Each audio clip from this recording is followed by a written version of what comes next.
Alright, gather round, because Scott Snyder's been dropping some serious bombs about the Absolute Universe on social media. Let's break it down face to face, like we're chatting over coffee. First up, Absolute Batman. Imagine Bruce Wayne, but strip away the billions. This version of Batman is all about resourcefulness and sheer brutality. Snyder's reimagining isn't just about a rich guy losing his money, it's a complete overhaul. We're talking about a Bruce Wayne who's always been poor, which means no fancy tuxedos, no high society facade. He's huge, built like a tank, because he doesn't have to pretend to be anyone else. Picture a gritty, street-level thug, working as a city engineer by day, using his skills to rig his cape with wires and hooks. This cape isn't just for show, it can tense up for gliding, or even help him climb walls. It's practical, brutal, and absolutely Batman. Now, Snyder didn't stop there. He shared that the Absolute Universe isn't about connecting dots across titles. Each hero is in their own isolated story, standing alone, coming into their own. It's all part of DC All-In, which ties everything together in a single story that launches this new universe but lets each book do its own thing. Imagine the main DCU as a bustling, interconnected web, and the Absolute DCU as these intense, focused stories about heroes who are underdogs, reinvented for today's world. And let's talk about Gotham. Snyder paints it as a modern-day NYC,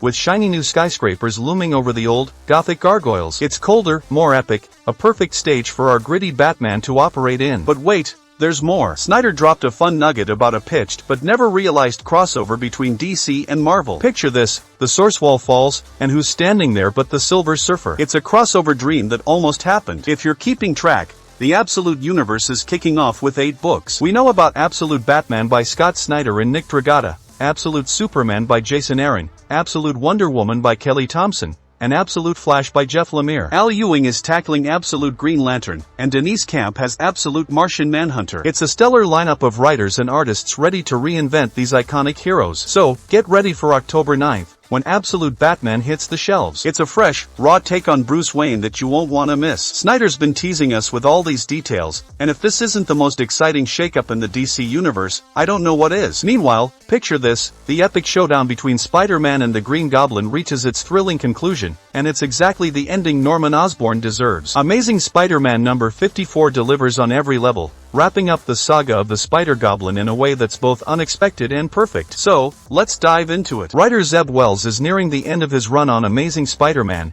and he's pulled out all the stops for this penultimate arc. For a while now, we've seen Norman Osborn trying to reform himself, his sins embodied by his Green Goblin persona having been drained away, leaving behind a kinda good guy Norman. But, as you might guess, the sins of the past have a way of catching up. Spoilers ahead for Amazing Spider-Man number 54, just a heads up. When we last checked in, Peter Parker was possessed by the Green Goblin's essence, transforming him into the Spider-Goblin, while Norman Osborn had been skewered by a spear imbued with the Green Goblin's personality. Talk about comic book science at its finest. The issue, brought to life by Zeb Wells, artist Ed McGuinness, inkers Mark Farmer, Mark Morales, and Wade Von Graubadger, colorist Marcio Menes, and letterer Joe Caramagna, picks up with Peter and Norman locked behind a steel door, with Kraven the Hunter ensuring no one can interfere. Inside, it's just them and the remnants of the living brain's artificial body. Spider-Goblin reveals a twisted plan. He's had Osborn transfer all his stakes in Oscorp and financial holdings to Peter, intending to take over Peter's body permanently and use Osborn's resources. But Osborn, mustering his last bit of strength, stabs Peter with the spear. This spear now has a portable version of the mind-controlling Winkler device, thanks to Peter's engineering,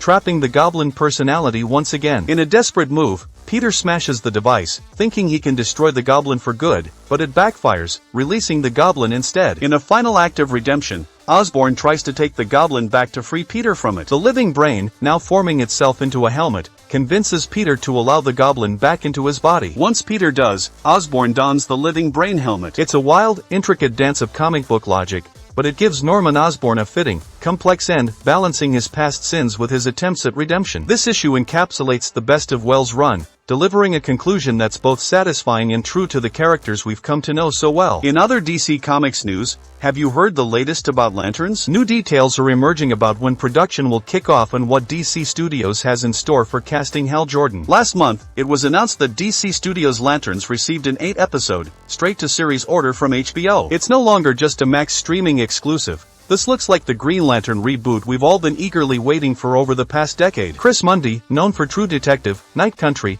is stepping in as showrunner and executive producer, co-writing Lanterns with Damon Lindelof from Watchmen and comic book writer Tom King, who penned Supergirl. For those who might not have been following the developments, understandably, given the numerous iterations since 2011, Lanterns will focus on new recruit Jon Stewart and seasoned Lantern Hal Jordan. These two intergalactic cops find themselves embroiled in a dark, earthbound mystery as they investigate a murder in the American heartland. According to Nexus Point News, production on this long-anticipated reboot is set to begin in January 2025 and will continue through June. This timeline suggests we might see a premiere in late 2025 or early 2026. Originally planned to shoot in the UK, the series is now gearing up to film in Atlanta. Casting news is heating up, too. Hal Jordan is envisioned as being in his 40s, portraying a veteran Green Lantern, while Jon Stewart is set to be younger, in his 30s. There's even speculation that Parallax could be in Hal's future, which could make for some intriguing character development, though how fans will react to him potentially turning villainous so soon remains to be seen. The role of Hal Jordan is intended for a big-name actor,